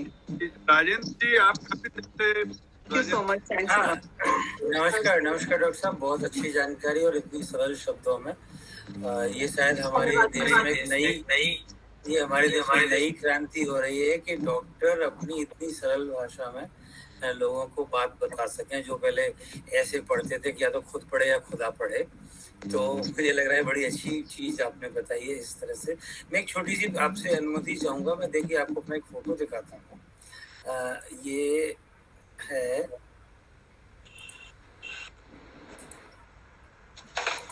ये आप देख पा रहे हैं मुझे? हाँ जी। आंखों के ऊपर ये जो निशान है, ये स्किन बीमारी में है, कोलेस्ट्रॉल में है, कोई, मैं बहुत इसके लिए ज्यादा परेशान तो नहीं क्योंकि कोई दिक्कत नहीं है, लेकिन कोई डॉक्टर्स का कहना है कि इसका प्रॉपर ट्रीटमेंट यदि हो जाए तो वो सर्जरी है। तो ये इसमें आपका क्या विचार है? सर ये इसको हम मेडिकल लैंग्वेज में ज़ैंथेलिज्मा कहते हैं, और ये जैसे कि आंखों के ऊपर और नीचे हुए ऐसे एग्जैक्टली हो जाते हैं, छोटे शुरू होते हैं और बड़े होते जाते हैं। यस, इसका जो प्रॉपर और मेन फाइनल ट्रीटमेंट है दैट इज सर्जरी, इसको हम हटा दें। ये जितने दिखाई दे रहे हैं ऊपर से डीप डाउन भी होते हैं, और ये हम इनको हटा दें, वही इसका ट्रीटमेंट है। जो स्किन के डॉक्टर होते हैं वो इसको लेजर से भी हटाने का उपाय बताते हैं, पर उससे कितना % रिलीफ फाइनली जाके कुछ साल बाद होता है ये हमें नहीं पता है। मतलब मेरा एक्सपर्टीज नहीं है उसमें, बिकॉज मैं उन पेशेंट्स को लॉन्ग टर्म फॉलोअप में नहीं देखती हूँ। ऐसा मेरा अनुभव है कि लेजर कराने के बाद कुछ साल बाद, 3-4 साल बाद फिर से वो दिखने लग जाता है और फाइनली सर्जरी ही करानी पड़ती है। तो असल में इसका कारण क्या है, और हम अपने खान पान या अपने दैनिक जीवन में क्या सावधानियां बरतें कि जैसे कुछ लोगों को मैं देखता हूँ कि वहां पर अभी एक आभास है कि यहाँ ये दाग आएगा, वो लगने लगा है जैसे छाया जैसा। तो ये क्या है उसका कारण? अगर हम इसको हटाएं और ये बायोप्सी के लिए भेजें तो इसमें कोलेस्ट्रॉल ग्रैन्यूल्स मिलते हैं, कोलेस्ट्रॉल डिपोजिशन है ये। और जितने लोगों को ये होता है उनमें से आधे लोगों के कोलेस्ट्रॉल लेवल्स बहुत हाई होते हैं। इसलिए कोलेस्ट्रॉल और लिपिड लेवल्स कंट्रोल में रखना एक चीज है जो कि हेल्प करेगी कि ये ना बढ़े और ना हो। पर आधे लोगों में कोलेस्ट्रॉल लेवल्स नॉर्मल भी होते हैं और ये स्टिल होता है। तो ऐसा नहीं है कि it is directly proportional and directly related to increase cholesterol levels in our body, but it is related to it. एक मात्र चीज जो हम कर सकते हैं वो यही है कि हम अपना खान पान ऐसा रखें जिससे हमारे कोलेस्ट्रॉल और लिपिड लेवल्स नॉर्मल रहे। बाकी इसके अलावा कुछ नहीं। अगर फिर भी हो रहा है तो उसको हटाना ही है। ये राजेंद्र जी नमस्कार जी। डॉक्टर साहब, डेली यूज में हम आंखों में जैसे कुछ भी ज्यादा जोर डलता है तो आंखें थोड़ा हल्का हल्का इरिटेशन करने लग जाती है, दुखने लग जाती हैं। तो हम डेली यूज में कौन सी दवाई डाल सकते हैं? जैसे जेविशी डाल सकते हैं या आईटोन या कोई और जो डेली डाल ले, थोड़ा आंखें हल्का हल्का सा वो दुखने लगती हैं। तो एक्चुअली जो आयुर्वेदिक मेडिसिन है उनके बारे में मेरी स्टडी नहीं है, मेरा नॉलेज नहीं है उसमें। वो मेरे लिए वैसी ही है जैसी आपके लिए है। मुझे भी नहीं पता कि आईटोन क्या करती है और मुझे ये भी नहीं पता कि जो आपने दूसरी ड्रॉप बोली, क्योंकि मैं वो किसी जैविश तो आपने ही लिखी थी, आपको मैंने दिखाई थी। मैं उर्मिला गुप्ता बोल रही हूँ, आपको ही दिखा के आई थी और आपने ही लिखी थी, जैविश करके लिखी थी दवाई। मेरे पास अब उसका नाम मेरे पर्चों में तो लिखा होगा, जैड। वैसे मतलब मैंने आंखें दिखाई थी आपको, मेरी आंखें अंदर से काफी मतलब पर्दा चिपका हुआ था। और वैसे अब मेरी आंखें वैसे तो ठीक है, पर फिर भी ज्यादा स्ट्रेन पड़ता है ना तो कभी कभी थोड़ा दर्द करने लग जाती हैं। तो मैंने आपको जिवी फ्रेश लिखी होगी। हाँ, मुझे एक्चुअली लगा कि कोई दैविक सी ड्रॉप है जिसको आप जैविश बोल रहे हैं, तो इसलिए मुझे लगा वो कोई आयुर्वेदिक मेडिसिन है। नहीं, आपकी लिखी हुई थी। जिवी फ्रेश वही मेडिसिन है एक्चुअली जो नितिन सर भी हमें दिखा रहे थे कि उनको मिली है यूज करने के लिए। वो एक कॉमन लुब्रिकेट है, उसका कोई साइड इफेक्ट नहीं है, जैसे मैंने पहले भी बोला। वो आप यूज कर सकते हैं इजीली। यस, उससे बहुत सारे जो कॉमन प्रॉब्लम्स हैं वो सॉल्व हो जाते हैं और normal casual wear daily use में हम उसे डालते हैं। शिल्पा जी नमस्कार। शिल्पा जी नमस्कार।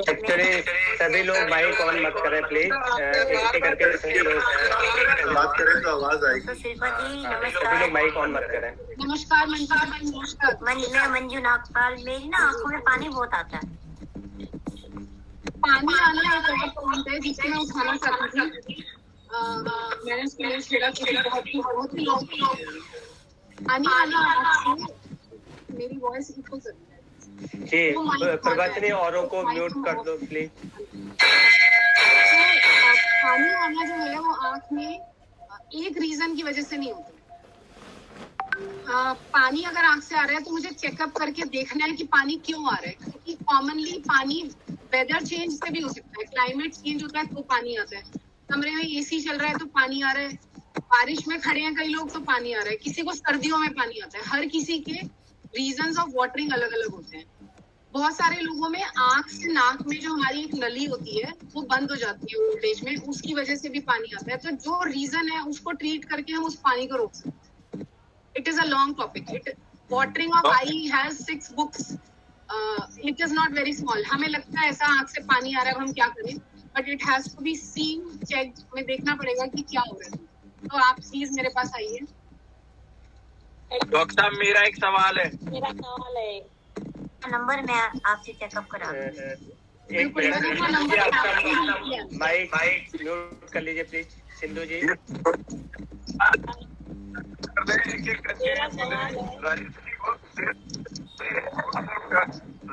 सिंधु जी रुकिए। राजेंद्र जी आप बोलिए। राजेंद्र जी आप। धन्यवाद डॉक्टर शिल्पा, मुझे जवाब मिल गया।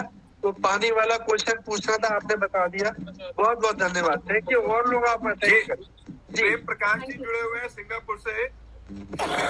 आप कृपया अपना प्रश्न करें। प्लीज सभी अपना माइक ऑफ कर दीजिए और 1 बाय 1 क्वेश्चंस कीजिए। सभी से रिक्वेस्ट है, आवाज इको हो रही है। सिंधु जी आप अपना माइक बंद कर लें प्लीज। जी प्रेम प्रकाश जी आपका है। नमस्कार सबको। और मैं जिन्होंने बताया सिंगापुर से जुड़ा हूँ। बहुत अच्छा आइस के बारे में डॉक्टर शिल्पा जी ने बहुत ही अच्छा दिया। और मैं वैसे अभी सुबह ही मैंने देखा था योगा कराने के बाद, और मैं एकदम से मैंने फिर अलका को भी बोला कि बहुत अच्छा बोल रही हैं और आप मेरा सुनिए। मेरी समस्या है कि मुझे आंख में थोड़ी ढीढ़ आती है और आंखों में भारीपन रहता है। सर जो ये सिम्टम्स हैं यूजुअली एलर्जिक कंजंक्टिवाइटिस है। अगेन ये इसको हम थोड़ा सा मैं आपको मैसेज कर दूंगी, ड्रॉप्स वो डाल के ठीक कर सकते हैं। बट अगर ये लॉन्ग टर्म परसिस्ट कर रहे हैं तो यस हमें किसी को दिखाना चाहिए। हाँ मतलब डॉक्टर साहब मेरा एक सवाल है। एक सेकंड अपने आप नहीं पूछे। सुशांत जी रुकिए। सिंधु जी आप तो मेरा डॉक्टर साहब एक मैंने पूछना है कुछ। अभी सिर्फ हाथ खड़े करें। सिंधु जी कहिए। मेरा ये था कि जो आंख में, हाँ जी सिंधु आंटी आपकी आवाज मुझे क्लियर नहीं आ रही है। अच्छा मेरा क्वेश्चन डॉक्टर साहब ये था कि जो आपने बताया ना आंख में ढीढ़ आती है, जैसे सुबह के टाइम थोड़ी ज्यादा होती है, दिन में थोड़ा सा मतलब खास करके डिजिटल स्ट्रेन की वजह से मुझे जब होता है तो मैं पता नहीं सोच रहा हूँ कि कैसे कम किया जाए मेरा डिजिटल स्ट्रेन। तो ये बात भी सही है, जब डिजिटल स्ट्रेन जिस रोज कम होता है उस रोज थोड़ी कम आती है। सर आप मुझे ये वाली कंप्लेंट्स अपनी लिख के नाम लिख के मैसेज कर दीजिए। मैं आपको लिखूंगी। आई विल, क्योंकि मुझे वो नाम और सब मुझे लिखना पड़ेगा और बताना पड़ेगा। हाँ मैं ठीक है, मैंने आपको मैं आपको मैसेज करता हूँ। हाँ जी मैंने अपने चैट बॉक्स में फोन नंबर लिखा हुआ है सर। डॉक्टर साहब पलक गिर गई है हमारी, उसको क्या करना है? फिर से बोलिए मैम, फिर से बताइए। हमारे यंग उसकी पलक गिर गई है। हाँ जी तो पलक कब गिरी है ये जान के और कैसे गिरी हुई है उस पे मेरे को चेकअप करके मैं बता सकती हूँ कि क्या करना है। वो कपड़े धोने से पलक गिर गई, उसके कपड़े धोते हुए। ठीक है, पर जो ये पेशेंट है उनकी उम्र क्या है और मुझे देखना पड़ेगा कितनी पलक गिरी है, कितना उसमें स्ट्रेंथ है। मुझे एक्चुअली ये बताने के लिए कि क्या करना है एक बार देखना पड़ेगा। उसको खुल नहीं रही उसकी पलक। उसने डॉक्टर साहब को दिखाया दून में, फिर वो एक वैद्य को दिखा रही है, इंजेक्शन दे रहे हैं, लेकिन नहीं खुल रही है। आप मुझे जो ट्रीटमेंट हो रहा है ना उसके पेपर्स व्हाट्सएप कर दीजिए तो मुझे समझ आएगा कि क्या हुआ है जी। और फिर मैं आपसे बात करूँगी। हाँ रेखा जी और सुशांत जी अपनी बात करें। रेखा जी आप कह रहे हैं। रेखा जी। हाँ यस डॉक्टर आपको पूछना था कि मेरा आँख की नंबर जो है 0.5 से कम हो गई है, तो स्पेक्स चेंज करना चाहिए या नहीं? मतलब 0.5 कुछ ज्यादा फर्क नहीं है क्या? तो 25 या 30 साल के जब हम हो जाते हैं उस उम्र के बाद अगर चश्मे के नंबर में 0.5 का फर्क आया है तो हमें चश्मे का नंबर चेंज करने की एज सच नेसेसिटी या जरूरत नहीं है। ऐसा नहीं है कि वो चेंज अगर हम नहीं करेंगे तो हमारा नंबर बढ़ जाएगा या आंखों को नुकसान होगा, ऐसा नहीं है। पर अगर हमें पुराने नंबर से जो हम यूज कर रहे हैं ठीक नहीं दिखाई दे रहा, उसकी वजह से हमें स्ट्रेन हो रहा है, हेडेक हो रहा है, तो हमें नंबर बदलना चाहिए। यस वैसी कुछ बात नहीं है। मेरी बात क्या है, इधर एलवी प्रसाद हॉस्पिटल में दिखाया है, कैटरेक्ट दोनों का ऑपरेशन हो गया है, मगर प्रॉब्लम ये है कि दो आंखों में नंबर एक आंख का नंबर बहुत ही है और दूसरा आंख का उतना नहीं है। तो मुझे क्या होता है, स्पेक्स पहनने से ज्यादा नहीं पहनने से अच्छा लगता है। तो डॉक्टर बोले आपके ऊपर डिपेंड है वो, अगर आपका जैसा मन करे वैसा करिए। तो मैं सिर्फ रीडिंग करते टाइम स्पेक्स यूज करती हूँ। दूसरा दूर का देखने में है जो, तो स्पेक्स लगाए तो स्पेक्स लगाने से ज्यादा विदाउट स्पेक्स अच्छा दिखता है। तो जैसे आपको कंफर्टेबल है वैसे रखिए, जरूरी नहीं है चश्मा लगाना, कुछ नहीं होगा अगर चश्मा। हाँ वही। और वो 0.5 का 0.5 से ही चेंज हो गया है, तो ये चेंज करने का जरूरत नहीं है ना? जरूरी नहीं है। चलिए आपको प्लीज नंबर दीजिए। सुशांत जी आप डॉक्टर साहब, डॉक्टर साहब एक क्वेश्चन मेरा था। डॉक्टर साहब थैंक यू सो मच, आपने इतना अच्छा लेक्चर दिया। मैम मुझे एक चीज बताएं कि बोटॉक्स किन किन को लगवाना चाहिए, क्या इंडिकेशन है? आजकल बोटॉक्स बहुत कॉमन हो गया मैम। सर मैंने अपनी ये वाली स्पेशलिटी टच नहीं करी क्योंकि मुझे लगा कि जो आंखों की प्रॉब्लम है वो ज्यादा कॉमन होती है।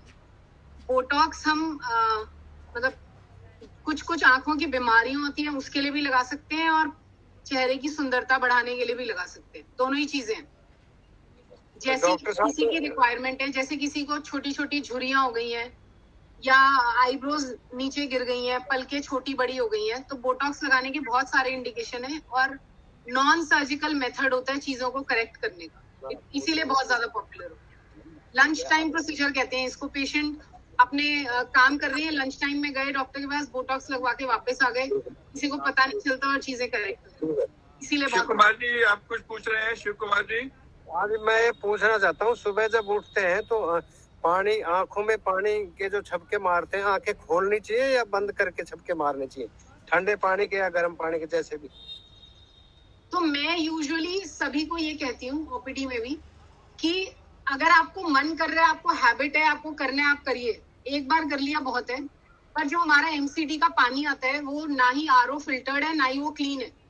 वो एमसीडी का पानी नलके में आ रहा है और उसमें बैक्टीरिया भी होते हैं, बहुत कुछ होता है। तो don't make it a habit कि हमें डालते ही जाना है, बिकॉज फाइनली उससे भी इन्फेक्शन हो सकता है। और मेरे पास पेशेंट्स आते हैं जिनके पास कोई रीजन नहीं है, शायद वही रीजन है इन्फेक्शन। तो ये ऐसा नहीं है कि हमें इसे अपने हैबिट बनाना है, और अगर छपके मारने हैं तो जो ऐसा अच्छा लग रहा है वो कर लीजिए। I don't know. डॉक्टर एक मैंने पूछना था कि बेटा आंखें बहुत बार बार झपकता है, उसके लिए क्या करना चाहिए? अगर नॉर्मली आपके कंट्रोल में है कि झपक रहा है, पर आप चाहते हो कि मैं अब ना झपके, आप कंट्रोल कर पा रहे हो, देख पा रहे हो, तो वो डिजीज नहीं है, वो तो आई ड्रॉप से ठीक हो सकता है।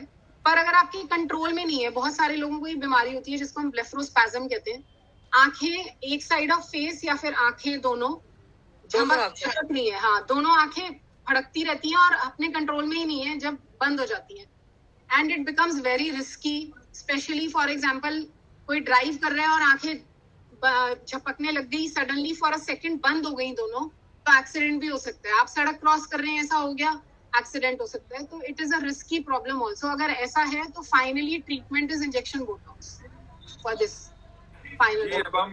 वो जो आंखें ऐसे जो होता जो है वो बहुत रब करता है, बार बार रब करता है और सारा दिन मोबाइल भी देखता है, मानता भी नहीं है। बिकॉज अगर बच्चे आईज को रब करते हैं मतलब उनको ठीक से नहीं दिखता, कहीं से ठीक देखना चाहते हैं बच्चे। यूजुअली ऐसा आपने देखा होगा, फोन को ऐसा देख रहे हैं, अगर ऐसे देख रहे हैं या देखने के बाद बहुत रब कर रहे हैं, बैठे हुए टीवी देख रहे हैं, एक रब की दूसरी रब कर रहे हैं, आई चेकअप चाहिए। बिकॉज इनमें से 10 में से 8 बच्चों को नंबर होता है। सिंधु जी आपका अगर आप ट्राई करना चाहें एक बार वो कर लें। सिंधु जी बोलिए। हाँ मैडम, मेरे क्या मोकुलर होल हो गया है एक आंख में, तो डॉक्टर कहते हैं कि अगर आप ऑपरेशन करवाओगे तो भी शायद हो सकता है फर्क ना पड़े, और करवा लोगे तो भी फर्क पड़ सकता है। तो मुझे क्या करना चाहिए? आंटी आपको कब से हो रही है प्रॉब्लम, कितना टाइम हो गया? ये 2 साल करीब, 1.5 साल के करीब हो गया। ठीक है, तो एक्चुअली मैकुलर होल होना मतलब पर्दे में छेद हो जाना। अब वो छेद फॉर एग्जांपल मुझे आज हुआ और मुझे 10 दिन बाद या महीने बाद पता चल गया, यूजुअली नहीं पता चलता है क्योंकि विजन धीरे धीरे कम हुई, हमें नहीं समझ में आया, ध्यान नहीं दिया उस समय पे सर्जरी होना बेस्ट होता है। बिकॉज ऑब्वियसली जो वो होल हुआ उसके एजेस अभी रॉ है, हम सर्जरी करके उसको ठीक कर सकते हैं। उसमें भी गारंटी ऐसा नहीं होता है कि 6 या पूरी विजन आ जाएगी, but good vision will come definitely after 1.5-2 years also we must try. हमें ट्राई करना चाहिए सर्जरी करा के एक बार, बिकॉज ये प्रॉब्लम्स धीरे धीरे समझ में आती हैं और यूजुअली ऐसा होता है कि पता चलने के बाद हम थोड़ा टाइम लेते हैं ये सोचने में कि क्या करना। करवाने का फायदा ये है कि जो भी हमें पोटेंशियल आई का बचा है अभी, फॉर एग्जाम्पल 20% बचा है, तो उतनी विजन हमें आ जाएगी। अगर हम और वेट करेंगे तो उतनी विजन का भी कोई होप नहीं रहेगा बाद में। और पर्दे में एक बार अगर छेद हो गया, उसको जोड़ के कितनी विजन आएगी ये कोई नहीं बता सकता अनलेस सर्जरी की जाए और पर्दा वापस से चिपक के और उसके नर्व्स सब काम करने लगे, फिर से हमें पता चलता है कि क्या हो रहा है। But prognosis is usually 30-40% after 2 years। पर डॉक्टर ने बताया कि अगर करवा भी लोगे तो उससे कुछ फर्क पड़े या ना पड़े, कुछ गारंटी नहीं। हाँ, बिकॉज ये बात हम नहीं बता सकते हैं कि आपका पर्दा सीधा करने के बाद नीचे जो ऑप्टिक नर्व है, जो नसें होती हैं, उनके साथ कितना कनेक्ट हो पाएगा। ये बात हम सिर्फ जोड़ सकते हैं। हम एनाटॉमिक करेक्शन तो दे देंगे, मतलब ओसीटी टेस्ट होगा, जब भी कोई टेस्ट होगा तो उसमें दिखेगा पर्दा सीधा और चिपका हुआ है, और फिजियोलॉजिकल कनेक्शंस बने हैं या नहीं बने हैं, ये बॉडी की क्षमता पे बाद में अभी कितना पोटेंशियल बचा है उस पर डिपेंड है। अब हम इस कार्यक्रम को समाप्त करते हैं। आपको आंटी जरूर ट्राई करना चाहिए, जरूर ट्राई करना जी हमारे बीच में वो कुछ कहना चाहती हैं। आदरणीय शांता जी, अभी आपका हाथ दिखाई दे रहा था, मैं इस समय मोबाइल पर हूँ, तो शांता जी हैं जी? हाँ, ओम जी, आप कुछ ओम जी। बहुत अच्छा सेशन रहा। पिछली बार डॉक्टर मित्तल जी ने भी बहुत अच्छा, सुशांत मित्तल ने कैंसर के बारे में बताया। ये उनकी धर्म पत्नी है और सौभाग्य से मेरी बेटी भी है, मुझे गर्व है इस पे, और सेवा भी करती रहती है बीच बीच में। और सबसे ज्यादा अनिल जी, सरोज जी, जो ये एक इन्होंने मुहिम चलाई हुई है, हर संडे को डॉक्टर बुला रहे हैं, तो विभिन्न बीमारियों के बारे में सबको पता चल जाता है। तो सबका बहुत बहुत धन्यवाद। और उससे ज्यादा धन्यवाद के उत्तराधिकारियां, हमारे जो साधक हमारी इस क्लास की शोभा को बढ़ाते हैं, सभी का बहुत बहुत धन्यवाद। बस मुझे कुछ विशेष नहीं कहना, समय भी काफी हो जाता है, डॉक्टर साहब को भी शायद जाना हो और किसी ने और कुछ कहना है। हमारे साथ में काफी लोग जुड़े। डॉक्टर उर्मिला जी की क्लास जुड़ी त्रिनगर जिले से, मैंने 5 जिले में मैसेज डाल दिया था। प्रतिभानंद जी भी जुड़ी, उन्होंने सबने क्वेश्चन पूछे। उषा मलिक रजौरी गार्डन से जुड़ी हुई हैं, बलजीत जी जुड़ी हुई हैं, जितने भी साधक हैं। डॉक्टर सुषमा नोएडा से जुड़ी थी, उनको अक्सर आप सुनते हैं, सुषमा आर्या जी को। तो जितने लोग भी जुड़े सभी का बहुत बहुत धन्यवाद। शायद कुछ लेफ्ट भी हो गए हैं, तो उन सब का मैं धन्यवाद करती हूँ, और जो उन्होंने इस कक्षा की शोभा को बढ़ाया। बहुत शुक्रिया आदरणीय शांता जी, आपके कारण से देखिए, और इतने प्रश्न है कि ऐसा लग रहा है कि 2 और सेशन भी हो जाएंगे तो कम पड़ेंगे। तो हम तो डॉक्टर शिल्पा से कहेंगे कि आगे भी जब भी हो समय निकालें। और डॉक्टर सुशांत ने भी कैंसर के बारे में बहुत अच्छी जानकारी दी थी सब लोगों को। बहुत शुक्रिया। मैं औपचारिक धन्यवाद के लिए श्री दीप पंत जी को कहूंगा कि औपचारिक धन्यवाद करें, शांति पाठ करें और इस कार्यक्रम का समापन दें। मैं पुनः बहुत आभार प्रकट करता हूँ शिल्पा जी। सर धन्यवाद, आप जब कहेंगे मैं आपके समक्ष हाजिर हो जाऊंगी sir. Thank you doctor Shilpa Taneja ji. Sorry, आप कुछ बोल रहे थे? हाँ, हमारे बीच द्वारका जिले के भी साधक जुड़े हैं। कैसे मैंने दूसरे जिलों का नाम ले लिया, मैं समय को बचाना चाहती हूँ, पर ऐसा ना हो कि कहती चैरिटीज बिगिंस एट होम, कि घर के आदमी भूखे रह जाए। हमारे बीच में हमारी द्वारका जिले की जो है महामंत्री सुषमा जी भी और काफी साधक जुड़े हैं, सभी का बहुत बहुत धन्यवाद जी। सभी का धन्यवाद। और नियमित योगाभ्यास आज ज्योति जी ने कराया, उन्होंने भी बहुत सुंदर कराया। हाँ, बहुत सुंदर कराया, उन्होंने ध्यान भी बहुत सुंदर कराया, बहुत सुंदर। दीप जी, आप औपचारिक जी। थैंक यू शांता मैडम, आपका बहुत बहुत धन्यवाद। और डॉक्टर शिल्पा तनेजा, आपने तो बहुत अच्छी जानकारी दी। आपने सफेद मोतियाबिंद और काले मोतियाबिंद, हम लोगों को तो इतना भी ज्यादा ध्यान नहीं रहता था, और खास करके कोरोना के बाद काफी लोगों को आंखों की प्रॉब्लम हुई है। तो आपने बहुत अच्छी जानकारी दी, जिसका हम आपका तहे दिल से धन्यवाद करते हैं। और सभी साधकों से अनुरोध करता हूं कि आप अपना माइक को खोल करके थोड़ा सा तालियों से आप मैडम का स्वागत करेंगे। थैंक यू, बहुत बहुत धन्यवाद आप लोगों का।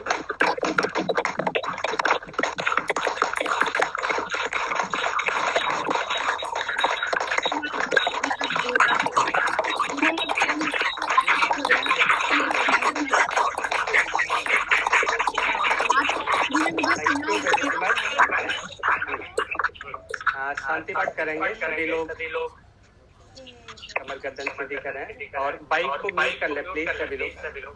डॉक्टर शिल्पा जी, आपका बहुत बहुत धन्यवाद। धन्यवाद एक आंटी। म्यूट कर लीजिए। हाँ, कमर गर्दन सीधी करेंगे, शिल्पा जी, आंखें कोमलता आपका से बंद। डॉक्टर नंबर बोलिए, आपका नंबर नंबर हम बोलिए। आपको दे देंगे रेखा जी, आपको नंबर मिल जाएगा। Thank you. म्यूट कर लीजिए प्लीज। ओम। ओम का उच्चारण करेंगे और उसके बाद शांति पाठ। गहरा लंबा सांस भरें।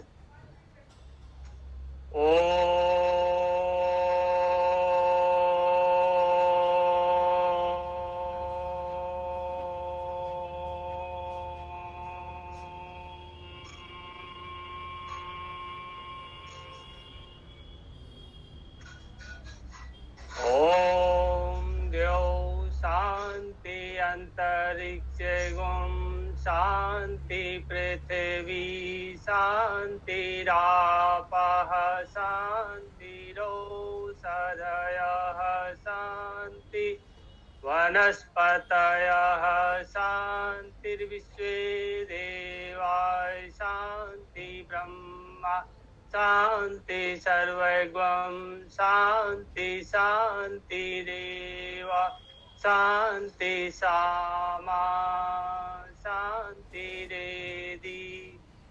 ओम शांति शांति शांति। उस क्षण शांति का अनुभव करें और अपने दोनों हाथों को मिलाकर घर्षण करें। उससे निकली हुई ऊष्मा को अपने चेहरे पर, मुखमंडल पर लगाएं। आप सभी का दिन शुभ हो। बहुत बहुत धन्यवाद।